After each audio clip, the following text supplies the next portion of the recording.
Good afternoon, everyone. We'll give it a minute or two for everyone to join.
Hey guys, How are you, John? Hey, John. good. How are you? Looks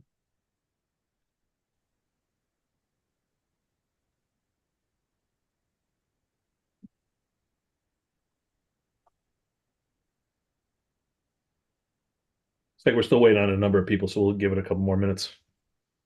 Yeah, I know Duncan said he's not gonna be able to make it today. Yep.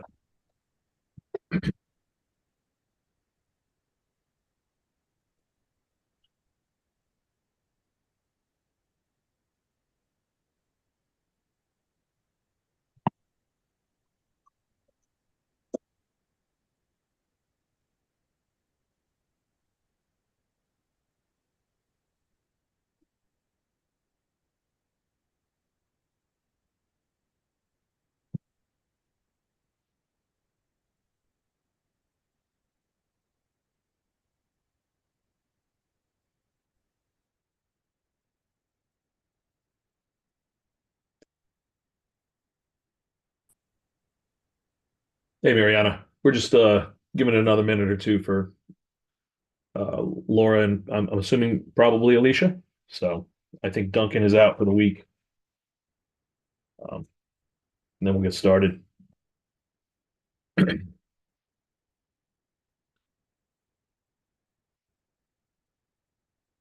Oh, here's Laura. Okay. I think we have a quorum. So I'm going to kick the sucker off. Just very quickly, I know, as I said just a moment ago, Laura, I think Duncan is out today. Not sure if Alicia's joining, but hopefully she is. She's always very welcome. Don't really have anything with regard to comments by the chair, other than obviously we have some deadlines upon us, and there's still a little bit of outstanding cleanup to do and whatnot. But I'm hopeful that today we can get through at least ideally three of the proposals or for considerations to move them forward into the process of going to the various agencies and organizations that need to take a look at this before we ink up a final report. In addition to that, I'll just note that there are a couple of other sections that we haven't started yet, but they're mainly, the conclusion, the introduction, and then of course an executive summary, which would be very difficult to write if we don't have an idea of what else is going to be in the main report. So that is looming as well. But with that, I'll throw open the public comment if there is any. If not, I would move that we move right into the schedule here. And I did add to the agenda an additional consideration that Mariana had put forth to the policy subcommittee.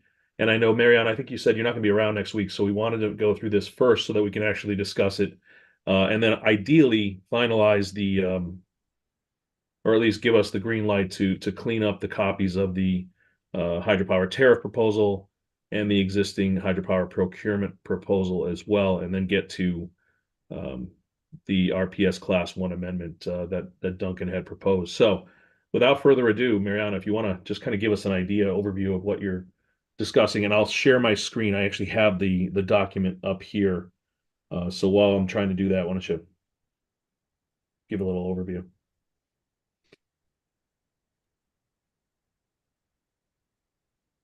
Sounds good. So by way of background, um, the proposed consideration here for the task force on NRES is NRES particularly applies for new projects because it has a requirement that the projects not be placed in service before they start the process on NRES. And so this would particularly be for new projects, which we know probably the universe isn't many, but for those that do, that are looking, those dams that are looking to get developed from a hydropower perspective, and I guess, Glenn, what I'll ask you to do is just run down through it, and I can give the background and all and everything here. So from a background perspective, there are both system sizing requirements and eligibility requirement for the NRES program. 3.21 there talks about system sizing requirements, which limits the size of the project and the expected production based on 12 months of historical load. The second on there is just a qualifier for NRES projects is that it only applies to class 1 resources. And then the third one, if you could scroll down, is that again, projects would receive an approval to energize from the utility after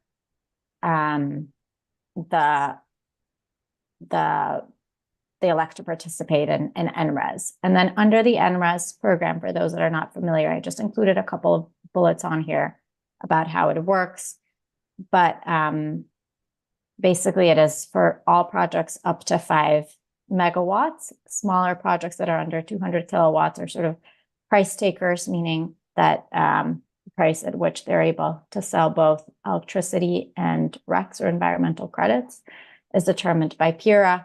And then projects that are between 200 kilowatts and 5 megawatts are awarded agreements through a competitive solicitation process where there are bid caps. And I included the bid caps, the published bid caps for 2024, just to guide folks in terms of what type of compensation they are receiving.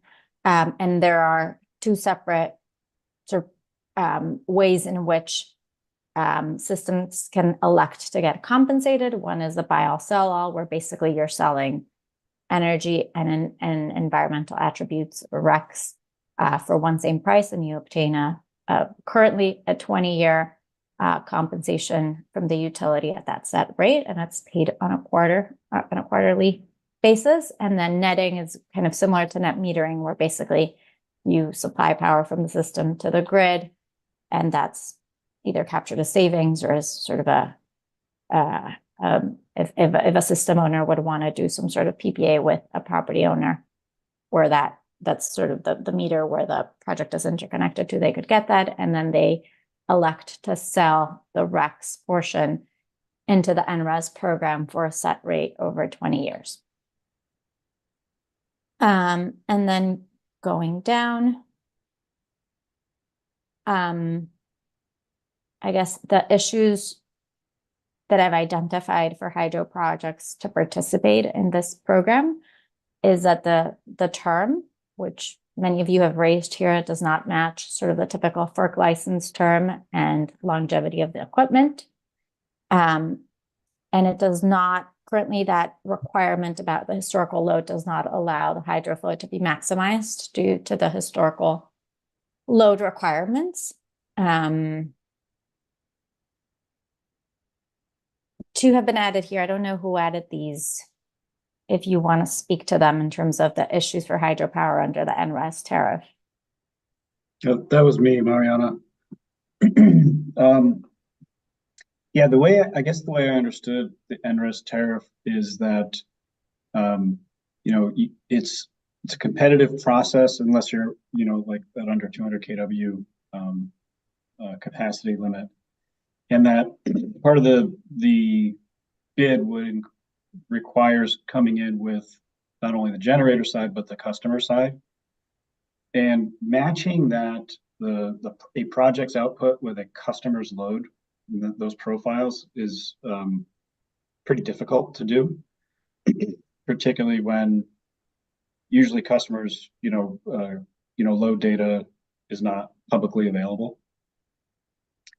So that would require a lot of, business development work and engagement, successful engagement with eligible offtake partners. Are you talking about under netting? Yeah, I guess I am. I mean, I didn't realize, I guess I wasn't making a distinction between there being contract, there's a direct contracting opportunity. I thought this was all required the partnership between the generator and the end user. Maybe I'm wrong. No, so let me try to address that, or maybe let me try to explain the program and perhaps you can tell me if that helps with some of the concerns that I'm hearing from you. Okay. So if you're a system owner of hydro and developing new hydro, and you elect to participate in the NRES program, you have the ability to choose under the buy all sell all tariff or netting tariff. Under the buy all sell all, and let's say you're over 200 kilowatts, you would submit a price to sell both your electricity and your RECs at a set rate for the next 20 years from the utility. So once awarded, if you were to be awarded, again, it's competitive. So the cheapest sort of price is clear first. You would get a tariff agreement that's for 20 years with the utility. You'd basically interconnect front of the meter, and you would be paid on a quarterly basis. So I think in that scenario, what you're mentioning about having to know the load of your off-taker is not sort of relevant. The issue with that is that the size currently as drafted, the size of your system is limited by sort of the historical load of the meter you are using to submit your bid in. There are sort of the only exceptions to that are if the project is considered under the ownership of a SAM, which is a state agriculture or municipal.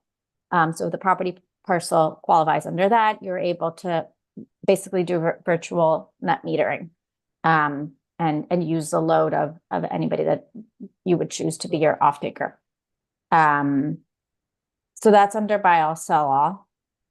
Let me know if you want any further clarification under that. Yeah, so I think I'm a little confused. In the buy all sell all, you're talking about how does the historical meter data come into play? It's only on system size eligibility. So let's say, and again, I guess I would say put your solar hat on for a second, because this is, I think, what they're trying to prevent. That's a great visual, by the way. If you had a land parcel where you wanted to develop 10 megawatts of solar, and you're doing it behind a building that only consumes the equivalent of 1 megawatt of solar, what they're telling you here is you cannot bid in more than 1 megawatt of solar because you're limited by the historical load of that meter, and you need that meter to bid in. And if it's a new meter because it's a new building, then you have to go through the hoops of kind of getting engineering reports to prove what your historical expected usage is going to be. Okay. So that assumes a co-located system, essentially, with the meter. Yes. Okay. It's only for the historical sizing requirements. And so I will introduce here that there was legislation last year that allowed rooftop solar to be maximized based on the size of the roof and not the historical load, to account for allowing, basically you're not disturbing land, the footprint's already there, you're able to sell out everything under the buy all sell all, so why not allow size of the roof to be maximized? And that came into legislation, and if you look at the bottom of my document, that's linked on there. And so that's similar, I guess, to the one of the considerations raised here under the NRES program for hydropower, which is basically to allow a hydro project to be sized based on sort of the flow of the river and not the meter that would be associated with that new hydro project.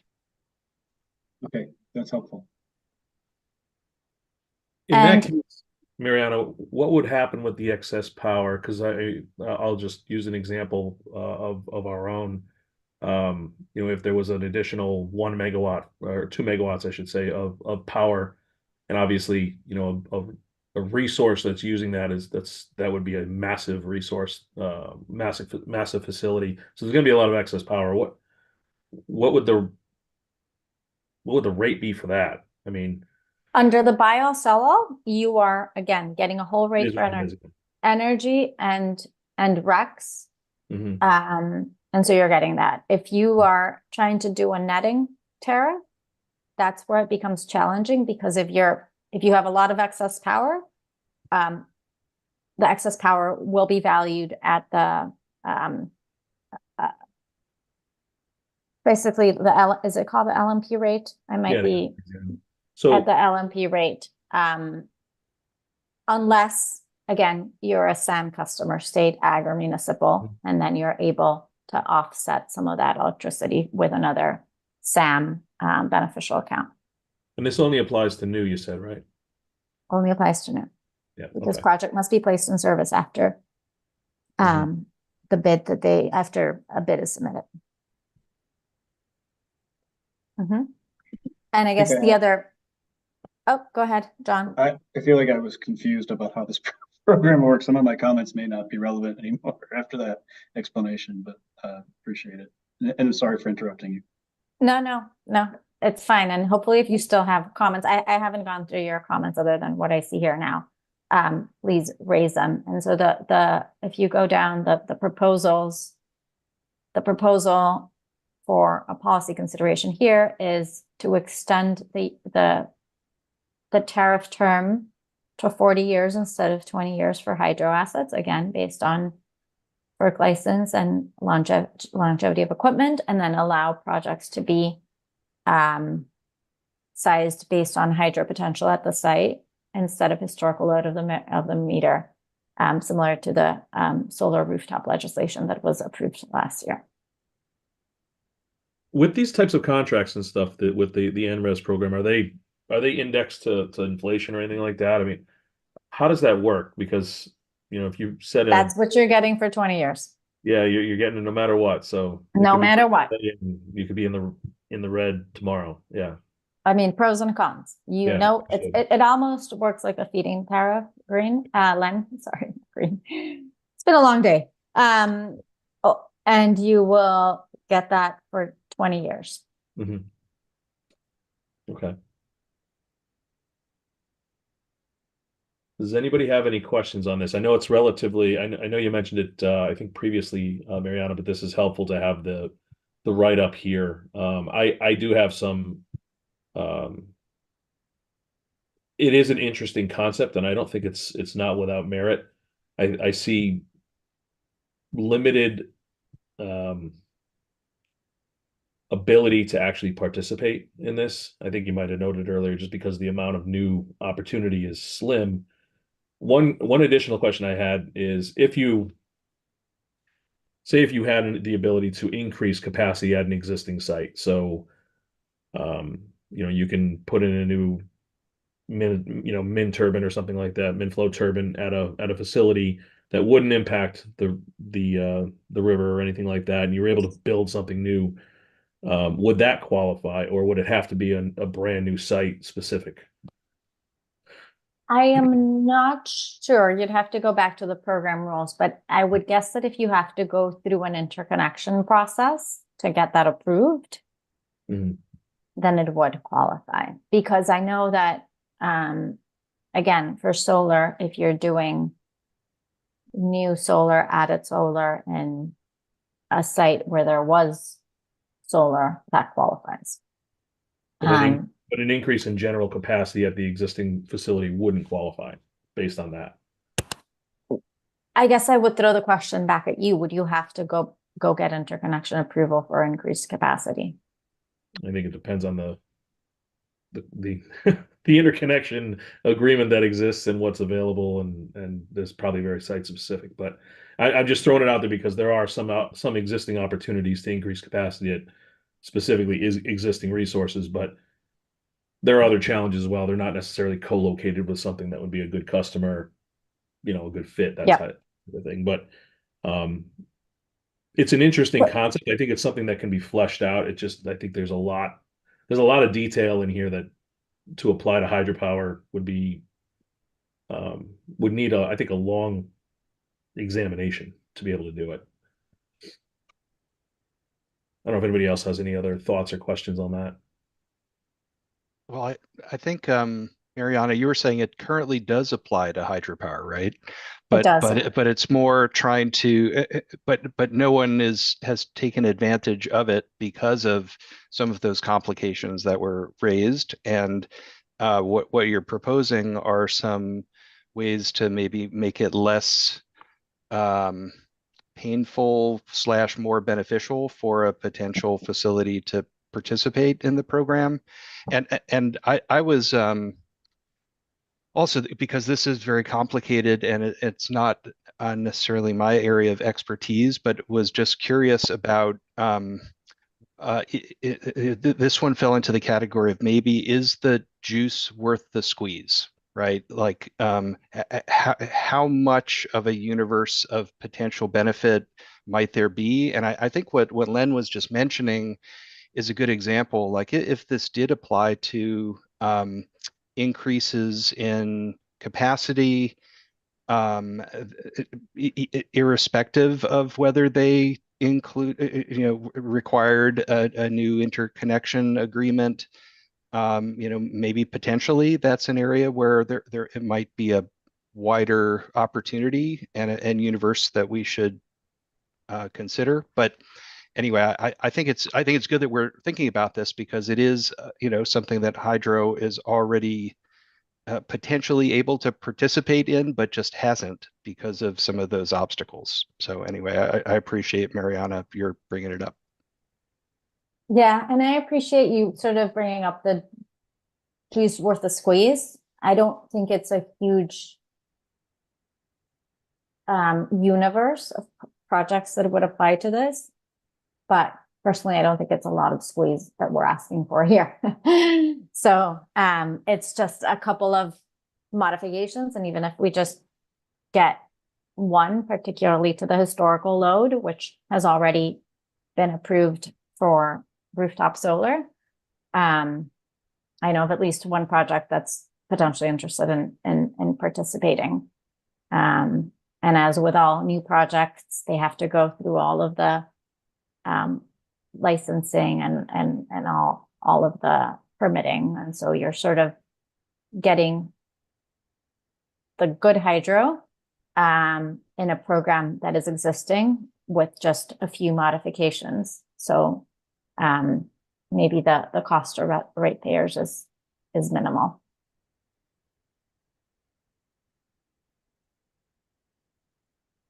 I What does people? I would just echo what Len and Eric were saying. I think this could have some applicability if we were somehow to allow it to explicitly include incremental capacity or production gains. And maybe it's not just capacity. Maybe it's the investment in say a more modern and efficient runner at a site that increases production. Oftentimes, when you do that, you're still going through kind of an amendment process. So you're kind of reopening that regulatory review. So you kind of, I think it checks the good hydro box. But it could help incentivize some of those investments that are necessary to the existing fleet that will provide life extension benefits, which are really important considering the vintage of a lot of the projects in the state. I think a lot of the rest of my comments are sort of moot because I didn't understand the program well enough. So apologies for that. The only other thing I will add on here is that this program is sort of the new program after the LREC, the ZREC program. That's sort of the predecessor, and this came in after that. And if you look at that program, there were 2 megawatts of solar that came online through the LREC ZREC program. So was it a ton? No, but did it allow hydro to participate in an existing program? It didn't. And it led to sort of the development of 3 different sites, 2 megawatts. So I'll just leave that there. So in terms of whether the juice is worth the squeeze, does everybody feel that we should continue to pursue this, or should we should we put it aside as maybe a concept that doesn't get fleshed out as much? I mean, I know we're running low on time to get things settled to go into a consideration section of the report. But I do think this does have merit. I just know it seems really complex, but I mean, as you said, Mariana, in your view, there's not a lot to really flush out here. I mean, if we can get this moving forward and kind of flesh it out in the next week, I think it's certainly viable to go into a consideration report. But I'm curious to see what other people think, or if it's just kind of something they're not ready to move forward with. I'll offer an opinion here. I think this, it may not be a direct answer to your question, and so I'll apologize in advance, but I think what this does illustrate is an opportunity to make minor adjustments to existing programs to make it more accessible to hydro. And as an example here, we're talking about, adjustments related to kind of that supply and load balance and that match, and potentially, I think if we really wanted this to work for hydro, is to think about capacity additions or incremental improvements as qualifying as new and being able to participate in the program. But those are relatively minor tweaks to an existing program, and this is just one existing program. There could be others out there. If we were to do like a deep dive inventory and audit, and say, all right, well, we have these other programs with, adding a sentence or a word or two here or there, it could be beneficial. So I think the value here is maybe not in getting tons of more megawatts of hydro online in the state, but to illustrate that sometimes subtle differences in policy language can be material.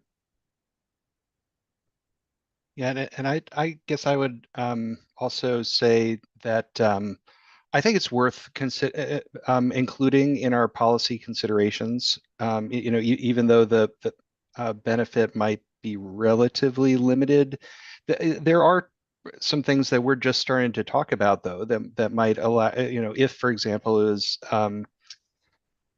if it allowed for increases in capacity versus just being restricted to new projects, tweaks like that could. And now I don't know what what some of the ramifications of that might be, but I think it's worth keeping on the list as a policy consideration, and and that might be one if one of our recommendations in the report winds up being that here are some issues that merit further study to flesh them out. This might be an example of that. No, I appreciate that, Eric. I kind of have a similar opinion and John, I think you said it well. It does highlight the opportunities that may be out there that we're not considering. There's a lot of policies out there that if they were tweaked in certain ways, subject, of course, to ensuring environmental mitigation and everything else is included in this. I think some hydropower would actually be able to benefit, and on the other side of the equation, there would be some additional value that can be pulled out of those existing resources, or frankly, potentially new in some small cases as well. So maybe it makes sense to Eric, to your point, keep this in. Obviously, I don't think we're going to have as much. Can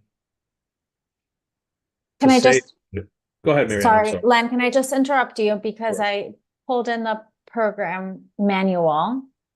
Yeah. And section 3.37, which I could add, says that for facilities built after, facilities constructed prior to the solicitation, which have been upgraded with new production equipment installed after the solicitation, the new incremental production equipment may be eligible to the extent it meets all of the eligibility criteria and is separately metered and compensated pursuant to the rules set forth in this program manual. So I think there is a path Yeah.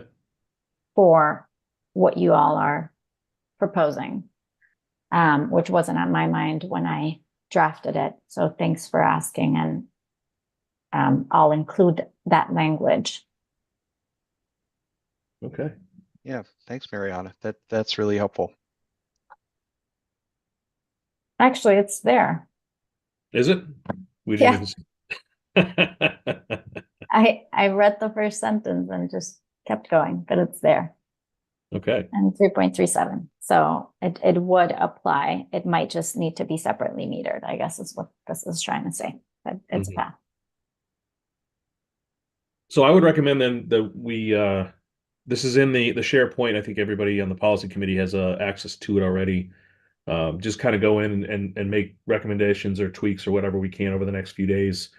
Um, and then add this as a potential for the final document, barring any objections, which I haven't heard any yet, but okay. Well, thank you, Mariana. I appreciate that. With that, I'm actually going to suggest we move to the tariff proposal, which we've marked up quite a bit in the SharePoint. I know there's been a number of changes, recommendations, and whatnot throughout the document. I think in my mind, this is ready for basically a clean version that can be understanding this is a draft still, but a clean version that can go to our various organizations. Again, barring any objections, but just getting, I guess, taking the temperature and getting a feel for whether or not organizations like Deep and the Green Bank would be interested in including this as a policy consideration for our report. I'm curious to see if anybody has any other thoughts.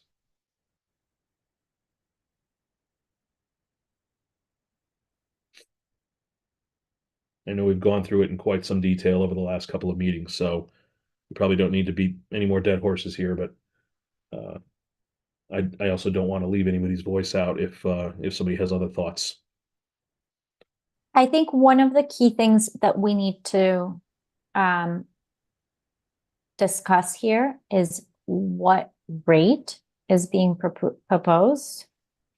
I've heard rate, I think I've heard rate 1, last resort, forget which other one, but I think that may be where we want to the the standard generation rate, and I think that's one place where we should try to get some consensus on.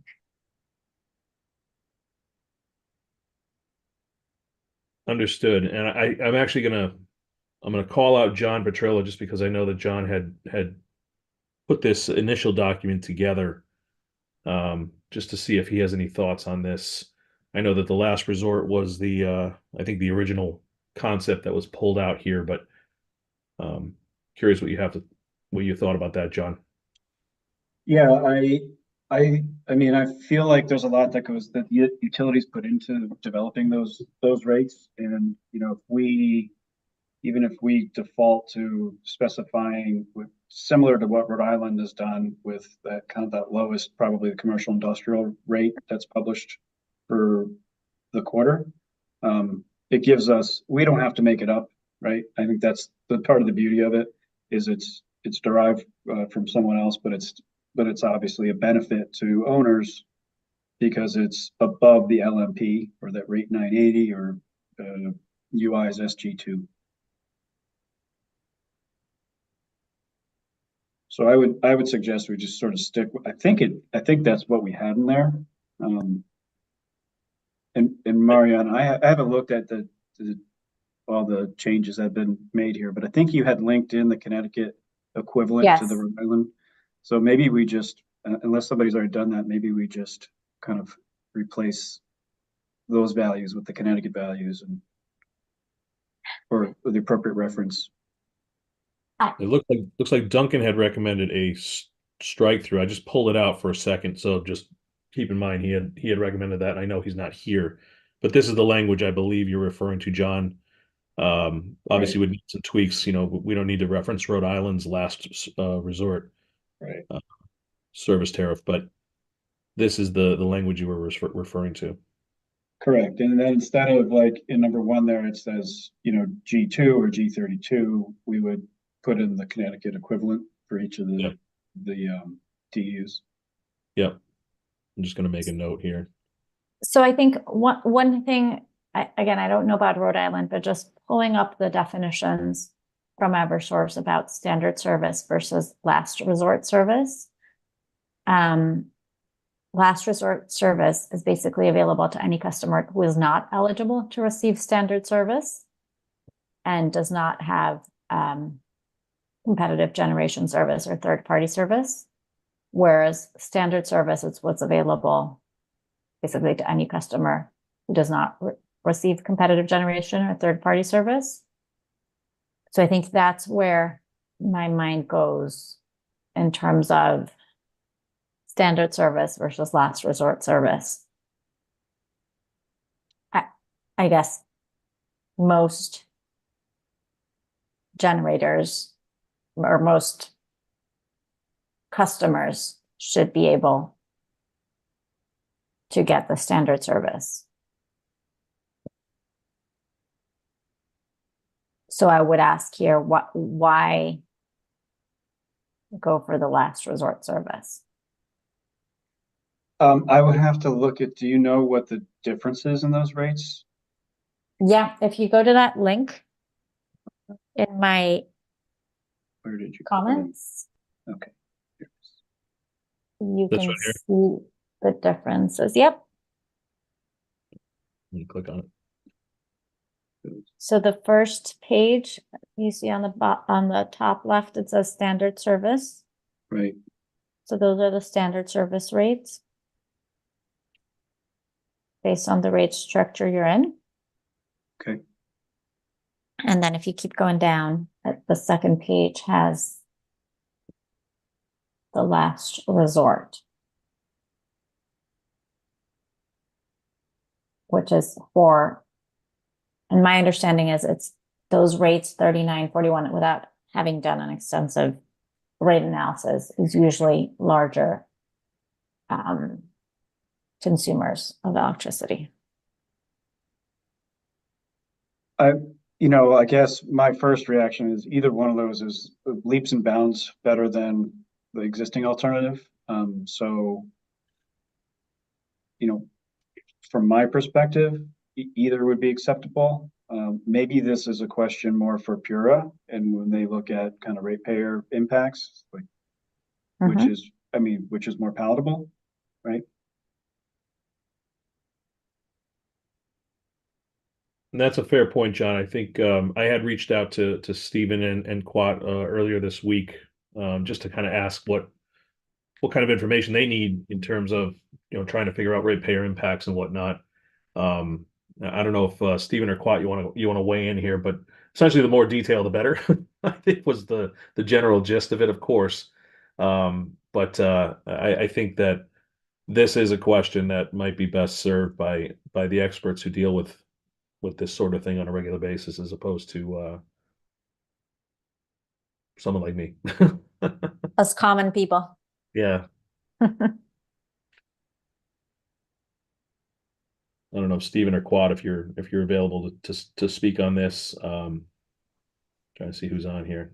Yeah, this is Steve from Pura. Yeah, the more detail we get around the policy, the better we're able to make estimates with regard to the impacts on ratepayers. But I think as a policy matter, we don't really have a dog in the fight.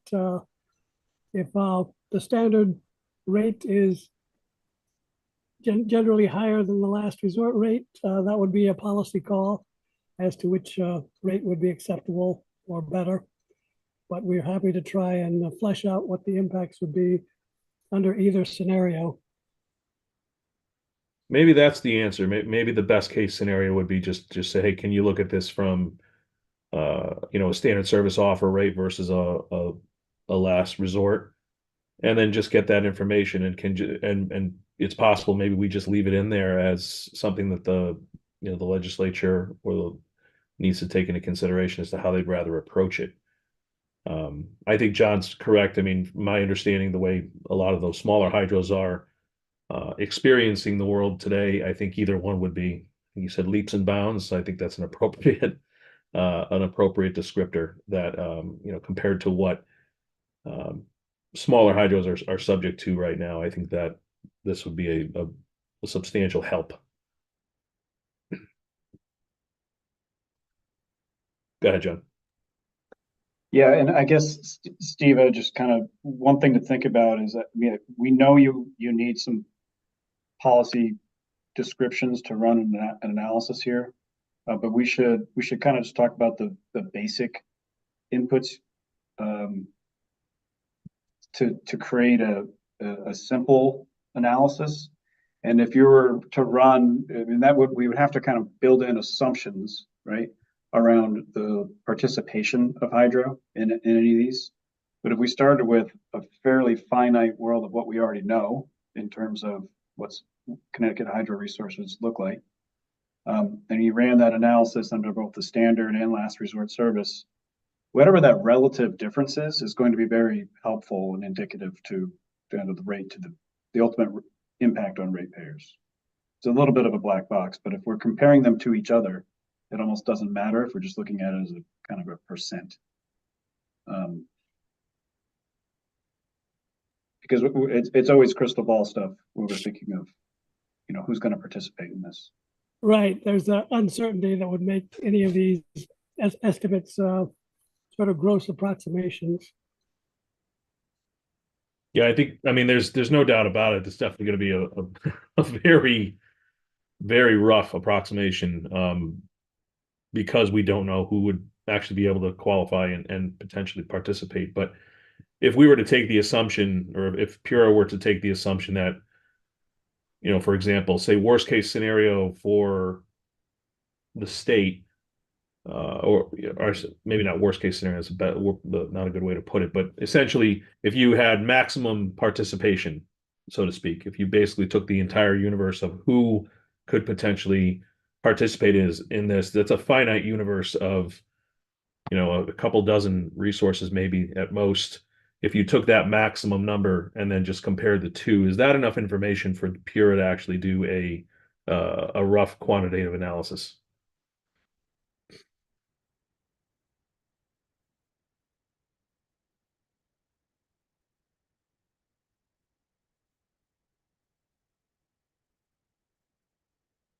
I don't know, Steve or Quad, if Steve, if you're talking, you're on mute.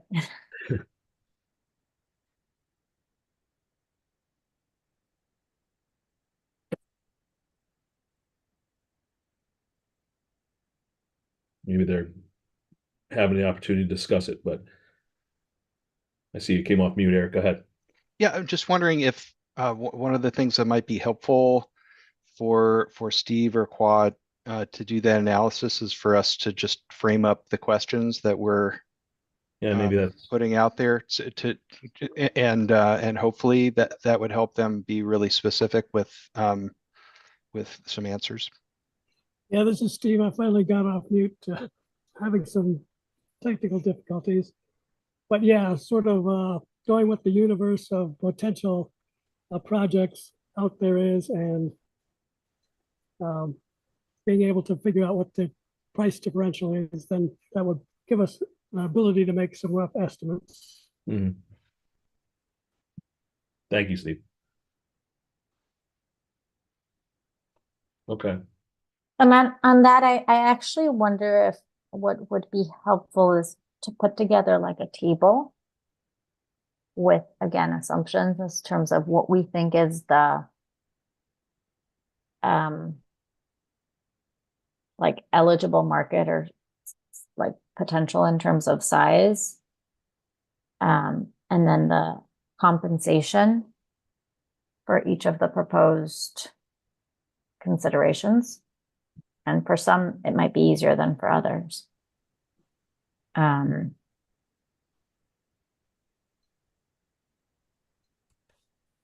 don't know what's the best way, Steve, to help you all, but I know that in turn, your or Pura's analysis on ratepayer cost would be valuable for our Yeah, I'm work thinking here. there are others besides Pura that have a better handle on what the universe of potential projects is that would be eligible. And so if we could get that provided to us, would be very helpful. Yeah, Steve, I think we have in some of our materials developed kind of an inventory of existing hydro assets and estimated megawatt hours based on some capacity factor assumptions. So just in terms of the market potential, I think really your analysis is probably going to focus more on megawatt hours that might participate. Right.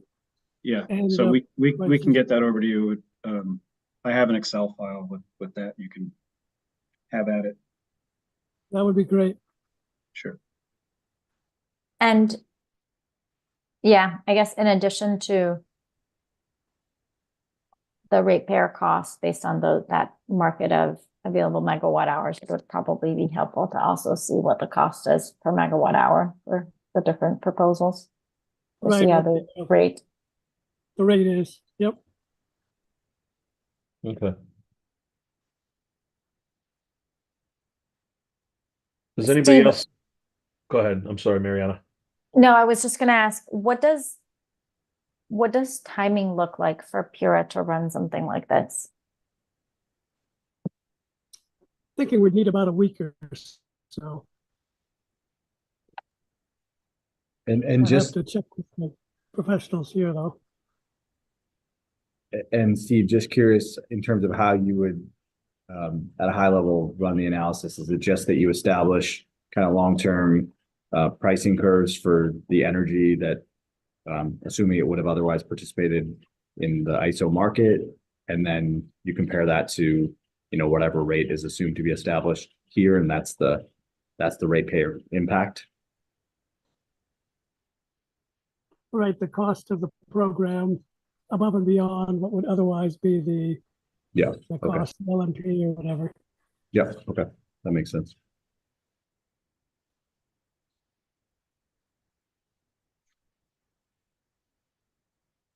Does anybody else have any other questions or thoughts on the tariff?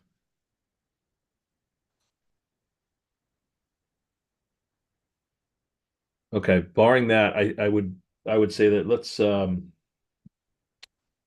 let's try to move to make this a clean document so that we can distribute it out. I don't think there needs to be any kind of a formal distribution. I think Eric, if you don't mind taking this back to your people and Mariana, same deal, and anybody else who needs to do that as well, just to see if the concept will be acceptable. And I think Stephen and Quat, if you can take the information that we're going to try to put together, we just discussed, and get that information back in terms of the quantitative analysis. I think that would put us in pretty good shape as far as this first consideration.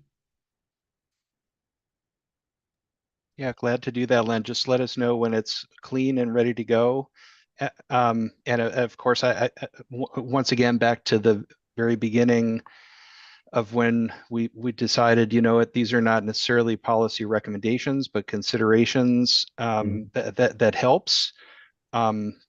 Because I don't know, honestly, if we were talking recommendations, if there would be enough time to go through the process and actually get the report finished by the end of the legislative session. But as a consideration, at least we're letting people know where things are and getting additional input if folks are interested in providing it, and then it goes into the hands of the legislature to do with it what they will. Yeah, I agree. Just to kind of reiterate that these are definitely, I think we established very early on, these are considerations. It's a very different set of circumstances than recommendations. I think that our goal here is to try to identify, number one, the problems that are facing some of the hydros. Number two, the problems that the industry itself may create in terms of environmental impact and that sort of thing. And number three, offer up ways that could potentially address the problems that we've discussed. So that's kind of the way I've viewed this the whole time.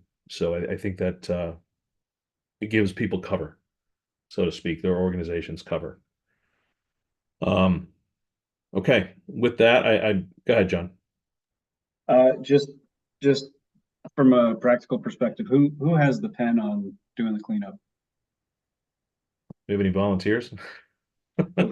My hand's still up. Let me take it down. I would actually suggest that I think we divided the different policy considerations Mhm. for different people that Yeah, this was mine, those so people that those happy people to, will clean it up. And I I'm guess happy I'm to volunteering clean it up. myself to clean up the deep one, but I'm also volunteering other folks. So you can shoot me down and just have John do all of it because his hand was up. And John, would it be okay if we impose on you just to put that table you'd mentioned out to Stephen and Quat? Yeah, absolutely. I wrote that down, and again, I was just joking when I took my hand down, and I'm happy to help with wherever I can. I know we're all spinning plates here, but this is important. Yeah. Okay. And with that, I suggest we move to the solicitation concept, which I have pulled up already. I believe is still sharing. So I hate to impose again, Mariana. Do you mind walking through this one? Not at all.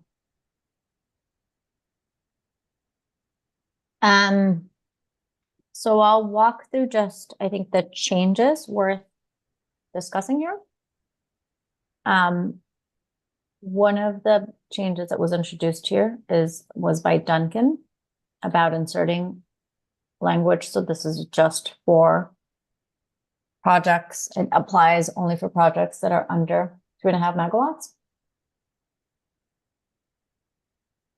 I had actually threw an opinion out there just kind of actually right before this meeting. I read through it again. And I think there's definitely merit in limiting this to 3.5 megawatts or under. I would point out, though, there are some potential opportunities for value that can be had if the state were to enable contractual arrangements with larger hydros than 3.5 megawatts. One of the things that I think Duncan pointed out in his list over here is that a lot of the larger hydros actually sell their output to other states, which is true. I know our company does that as well.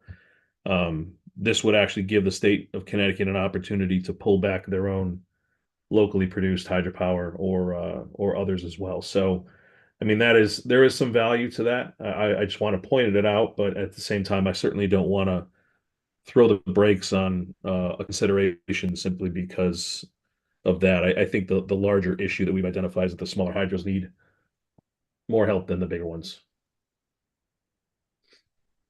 Yeah. That's I'm sure the case, but I also had put in the comment there that I'm not a fan of limiting this to only 3.5 megawatts and below. I hope, and I don't think that type of limitation is necessary to put into the statutory context. That may be at when a solicitation is done. Maybe those are projects that wind up being more preferentially treated, perhaps because of the need, or if that's just what rises to the top because of applications. But to limit that off the bat, I think we do a disservice. With all due respect to Duncan. So, I would recommend we remove that, but that's my preference. Yeah, Joe. Yeah, I agree with not specifying capacity cap. However, I wonder if we might consider allocating any awards under such a procurement to different ranges of install capacity so that you create these buckets for different size projects so that maybe smaller projects weren't could still be competitive with larger projects that might have economy of scale benefits if price became the determining factor. And that might give, a little bit of kind of just spread the opportunity across the attributes that our existing fleet actually represents. And I think that's also a really good idea, but I wouldn't necessarily put it in statute that, to get into the weeds of how the solicitation might be broken up into different categories. That is something that could be done, but it doesn't necessarily need to be mandated at this stage, at least from my perspective. And there are certain limitations already in here in terms of like a 20 megawatt cap on the solicitation. So, it's not going to pull in things that are super huge. And I might also there suggest, removing the floor of, at least 5 megawatts in aggregate. We've talked about this before, but it's, if by some chance, a solicitation was done and, 4.99 megawatts came in, does that mean that we have to go back to the drawing board? I guess I would rather not have that lower floor, but that's, and I know that that's also a preference of some of my colleagues at Deep, but it looks like Alicia has a hand up. Eric, I was just chiming in to agree with you. When you put things, there are certain things you can put in statute and you lose flexibility further on down the road. And I wholeheartedly agree with you. Thanks, Alicia. Welcome, Eric. That recommendation would be to remove the floor. Was it the cap as well, the 20 megawatt cap, or was that still in there? No, I think having the cap, we really couldn't,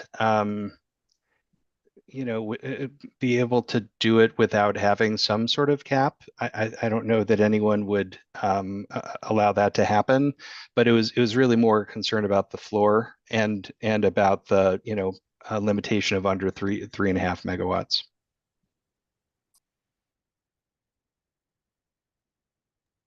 Just writing some notes here. In terms Same.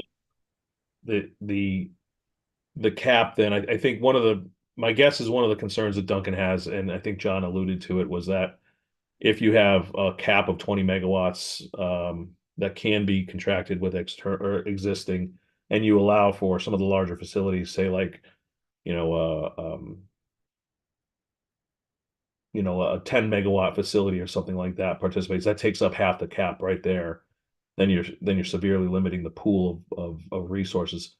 Would it make sense to potentially raise the level of opportunity for Deep? They could go up to this specific limit, but don't have to. Kind of give them the flexibility, but with a higher cap, or is that just kind of going too far? I mean, that's ultimately up to the legislature, I guess, to see how high they want to make that. I don't think we're wed to any specific number. It was more just looking at some of the information that we had seen on spreadsheets earlier on facilities and what might be realistically a number. I think we varied on that one from anywhere from like 10 to 30, and 20 was where we kind of came down as a moderate number. It could be a suggestion. It certainly is a suggestion at this point, and certainly can be modified. Okay.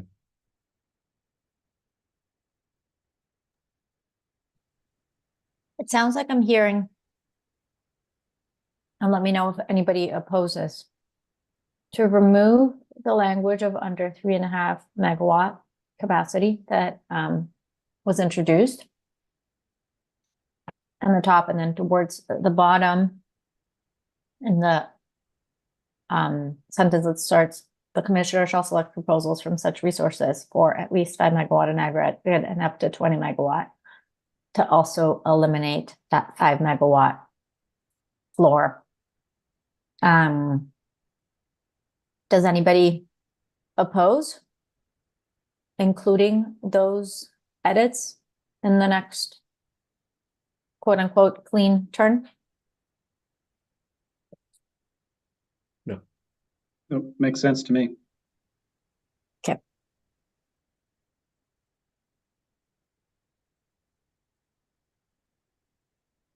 So going on.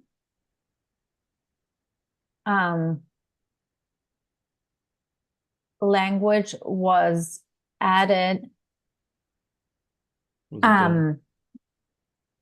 about how on an exception basis, hydro facilities will be considered where modification of the natural flows provides an ecological benefit.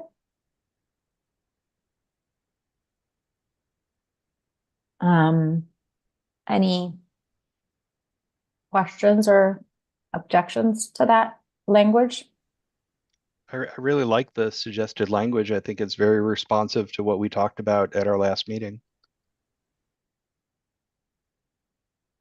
That was team effort between John and me, so. You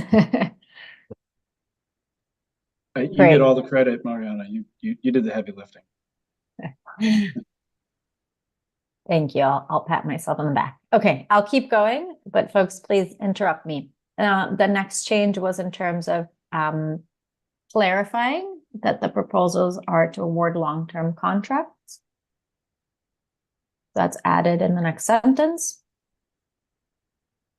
I think we'd already talked about this language so that it's clear that the awards Yeah. can be either in terms of energy capacity or environmental attributes. John, I think you added something in here. I don't know if you want to talk to it about investments made or expected to be made to improve emissions profile, water quality, or fish passage, and just say environmental performance. Yeah, I just wanted to make that a little bit more broad. I mean, I think it doesn't exclude those specific items, but it also doesn't exclude other investments that might be made, such as maybe a new deep gate system that could improve sediment transport, as an example. I support that. Does anybody I don't know if maybe oppose Alicia or or have? Laura want to chime in on that one.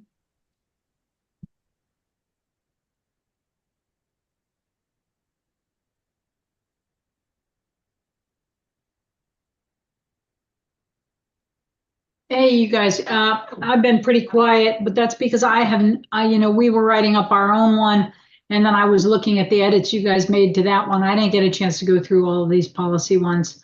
So I'm hoping we get clean versions of them and I can read through. I'm sorry, I had to step away for a moment though. What which section are we on? I really apologize. We're looking at number 3. I don't know Great. if Len, you can Okay. highlight it or point your mouse to it. It says any investments made or expected to be made by relevant facility to improve emissions profile, water quality, or fish passage. And John was proposing to, instead of having language of water quality or fish passage, to include environmental performance, so that it includes water quality or fish passage, but is also more broad in case there's something else like sediment traps that could be taken into account.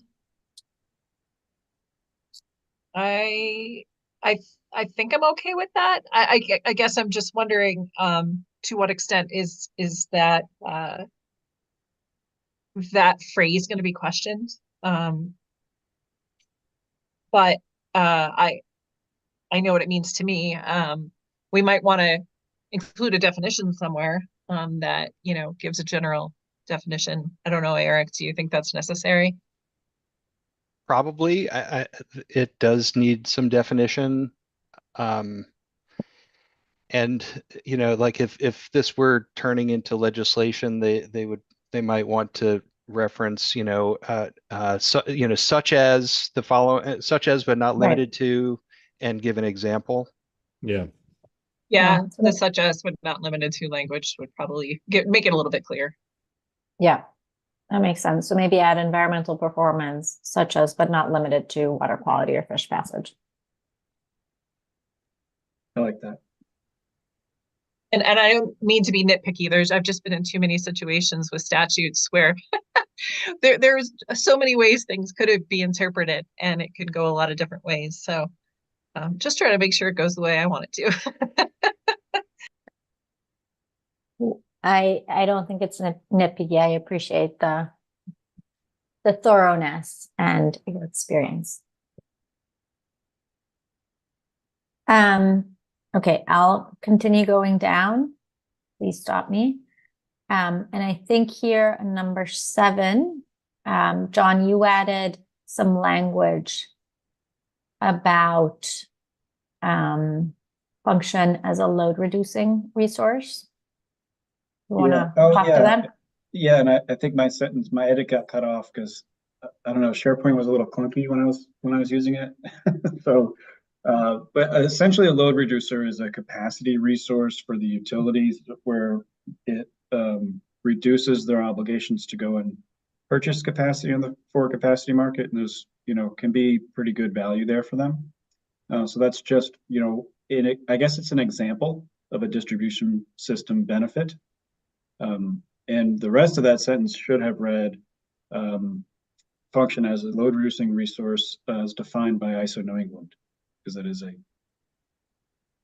it's like kind of a defined term within that body.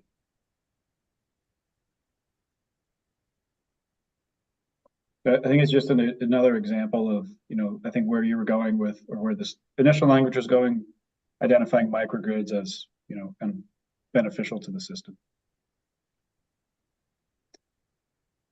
But we may want to take, well, I guess it's not limited to, so it's the same approach as we, kind of just landed on with the environmental performance.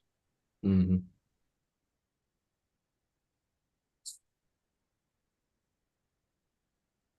Very good. Any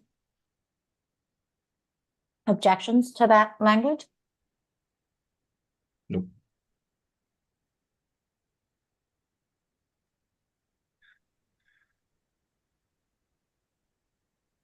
I actually just realized, John, that I jumped over a comment which didn't have an edit in number 4 with regards to the length of time the facility has received RECs. Oh, right. I didn't understand that language, what the intent of the language was. I think that's just borrowed from the existing section 16A-3H. I don't feel strongly about it, and I don't know if others do.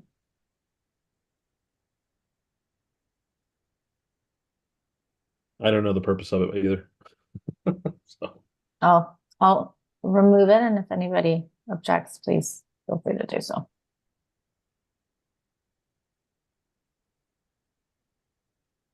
And I think we come down to the sentence about. Yep. I'm sorry, I don't mean to Nope. interrupt. Go for it. No. But I'm also curious why 8 was omitted. That was brought up during the last Yeah. discussion as not applicable.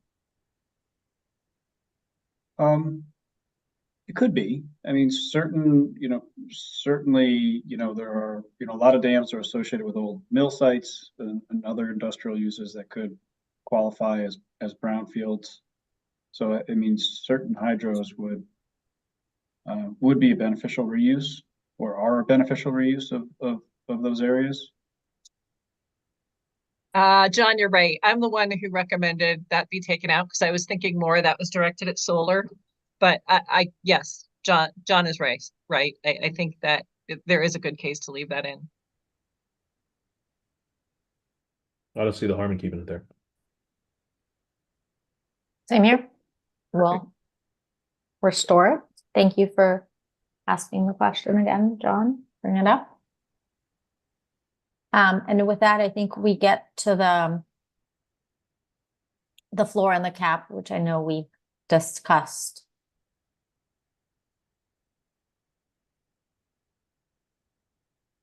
Anything else that folks want to bring up? Otherwise, I can clean up and save a new version with these edits so folks can read through it. I think it looks good. Thanks, Mariana. Yeah, same. Team effort. Thank you all. Let's see which ones.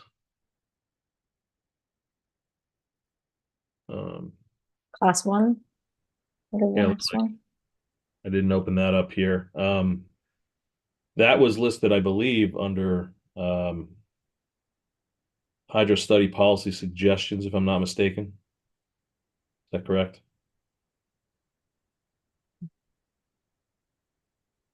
I think it was.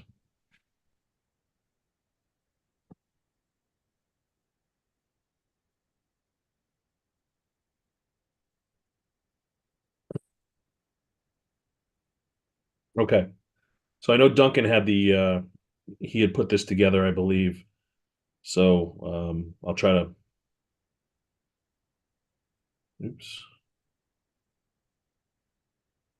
try to go through it here. But I know we've talked about this to a degree in the past. It's been a little while, I think, since we've visited it directly.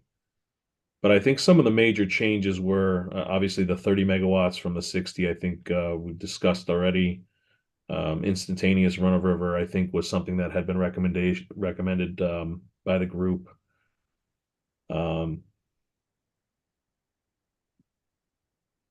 Duncan had some questions with regard to can we go lower than 30 megawatts? I wouldn't recommend it myself, but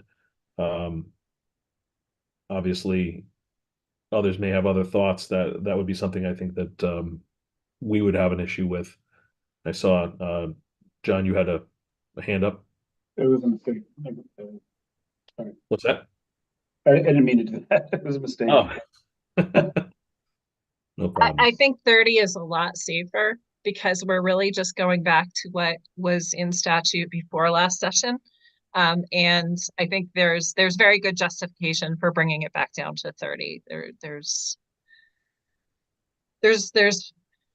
good, I think you'd have a lot of encouragement to do that. So. Yeah. I actually thought of a 60 megawatt project that would qualify in New York, and that may be some nifty lobbying that happened to get that number bumped up by somebody. But that would be. Sorry, Alicia. I said there definitely was. Yeah, yeah. And that would be a really big flood of the Connecticut one market, which would likely result in kind of a depression of the value of each rec. Okay. I don't see any objection to dropping that to 30. Or I had not heard any objection to adding instantaneous.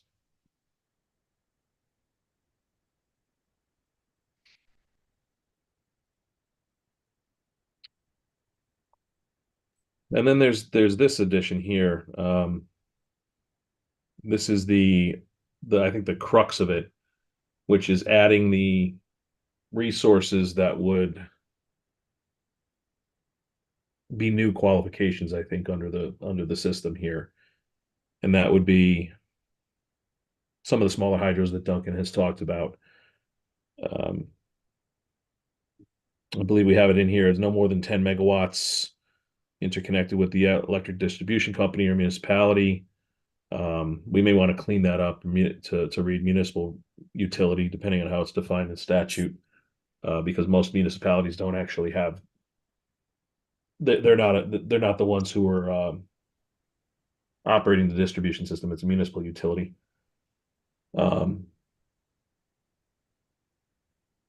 So I don't know if anybody has any specific objections or any thoughts on this particular section here.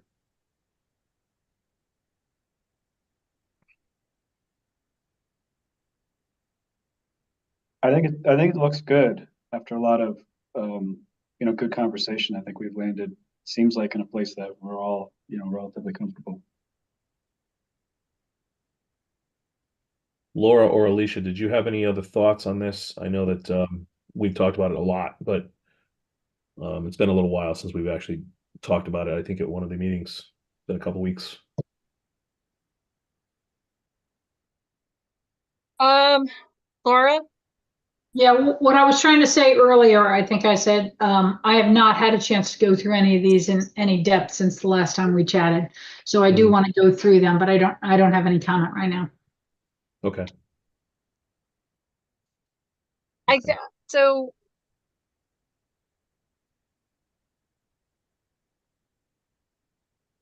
I'm just wondering, because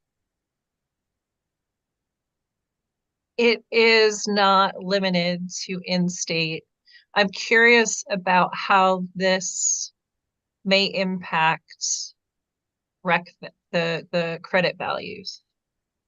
I mean, how many projects are we looking at if we introduce this language?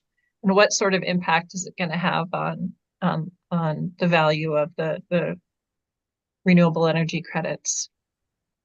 I think one of the ways we were trying to address that, Alicia, to answer your question directly, I don't think we have that answer. How many resources out of state would try to apply? The way we tried to mitigate that, initially we had discussed talking about interconnection into the distribution system in Connecticut, which I think we have here, interconnected to the electric distribution company or municipality. I think it needs to be honed a little bit, but that was one way we were trying to limit the participation to Connecticut specific resources. In addition to that, I think the economic development impact statement was kind of a soft approach to that as well, to try to Okay, I can see that. ensure Yeah. that would be there. Now Okay. you can always get creative with your arguments when you try to apply, but Yeah, I understand. Okay. Yeah, I can see how that can limit the number of projects that this would apply to. Hey, Len, just one other comment, related to the wording around dam safety. mhm. It talks about state dam safety requirements, and for federally licensed or exempt projects, they're subject to federal dam safety jurisdiction.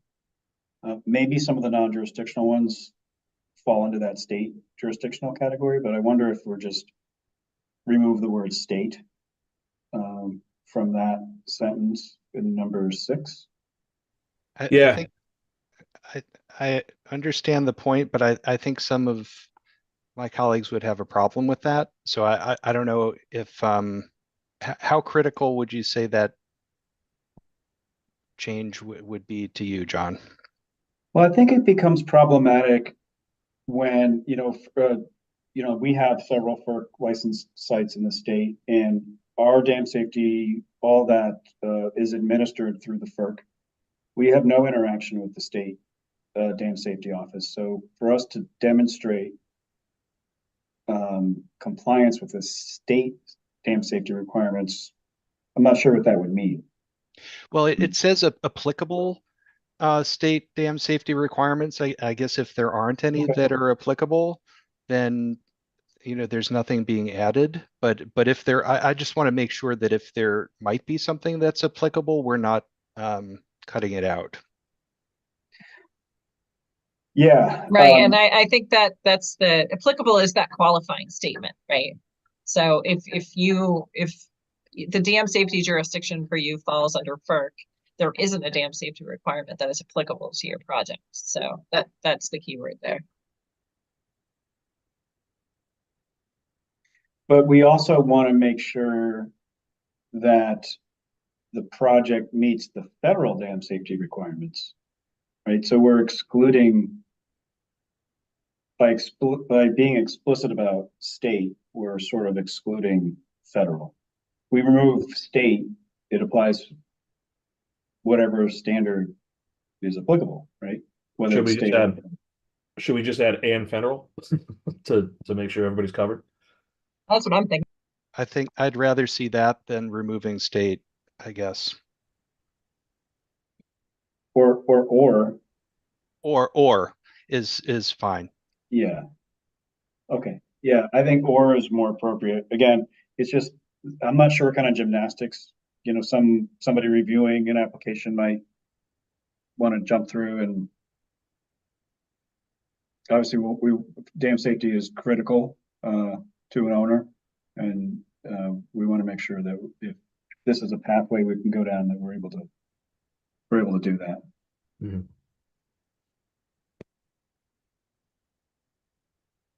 But I like that. That works. Thanks. Beyond that, that was the big change, obviously, the most significant change under this proposal. I understand Laura wants to take a look at it in more detail. I'm going to recommend that we clean this up so that there's again another clean version we can take a look at. Laura obviously go through it in detail, and then ideally, if this can also be floated, I guess, before the various agencies that need to float it, just to see if it's viable as a consideration. I think that would be helpful ahead of next week, if possible. Understanding that everybody has their own internal processes and they don't always jive up with our calendar. Any objections to that?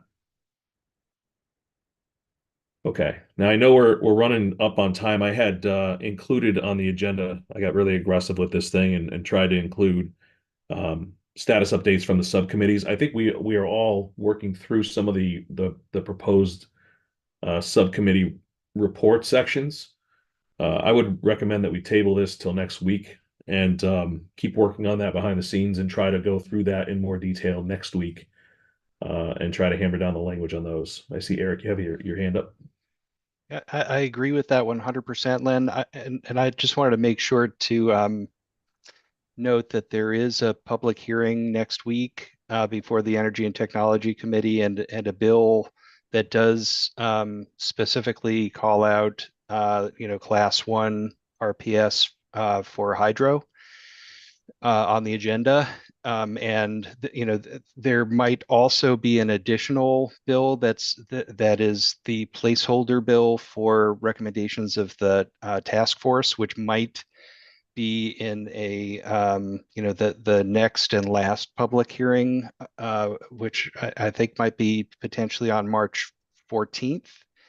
And I don't know if there's anything that Abigail might be able to share on any of that, but folks should take a look at Bill 300 if you haven't already, which does, to my read, make class 1 eligible for all hydro, irrespective of size or vintage or environmental criteria and sideboards.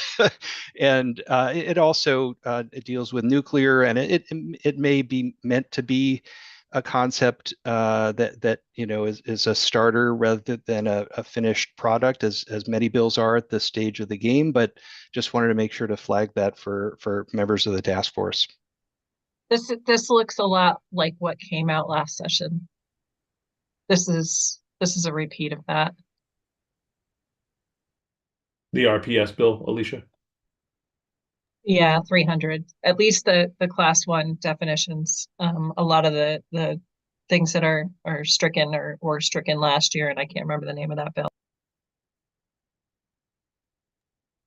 That's helpful, Eric. Thanks for In the House or the where is that? the Senate bill. I think. It's in committee. Yeah, it's the committee's bill. It's coming before the committee this next week. Is that Len, on do you the think that, 7th or is that on the On the 7th, it's on the agenda. Yep. do you think that's the placeholder bill? It might be, or there is another concept that was raised but not yet drafted, that was called an act concerning solicitation of run-of-the-river hydropower.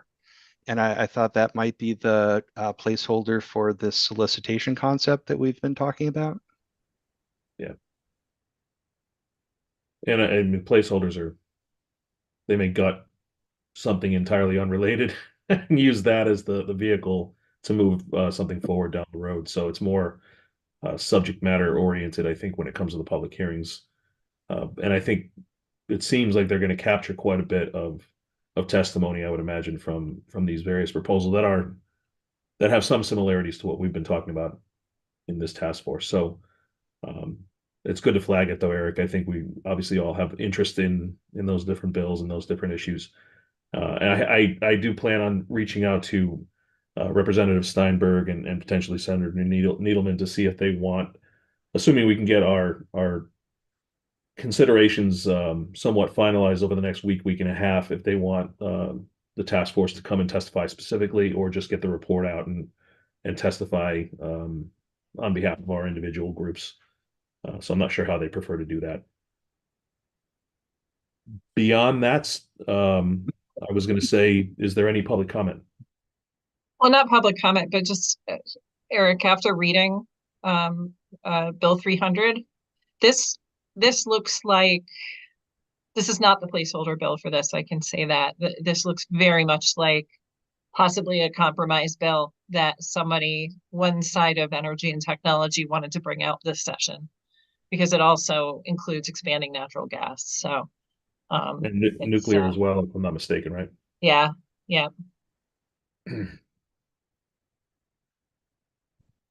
But no comments from me. The vagaries of the legislative process, I leave it to them. But for our purposes, I think we're not in the best shape, but we're not in bad shape either. I think we made some significant progress, and I'm really excited about that. We have some homework to do. But beyond that, I think our next meeting is next Friday, which is scheduled for 1 o'clock as well. Go ahead, Mariana. So jumping in here, and I don't know if this was where you were going in terms of timing and where we are in progress. I know one of the things on my mind is getting internal sign off for the policy considerations that we want to bring forward. And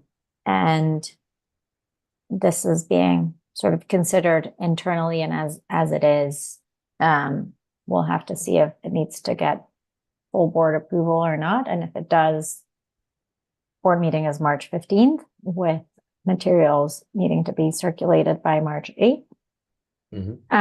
So just want to bring that up in the context of, as we think about sort of next steps and deadlines to clean up these policy considerations, would be at least helpful for me and maybe others that also have to chase approvals, to see where we can land on those.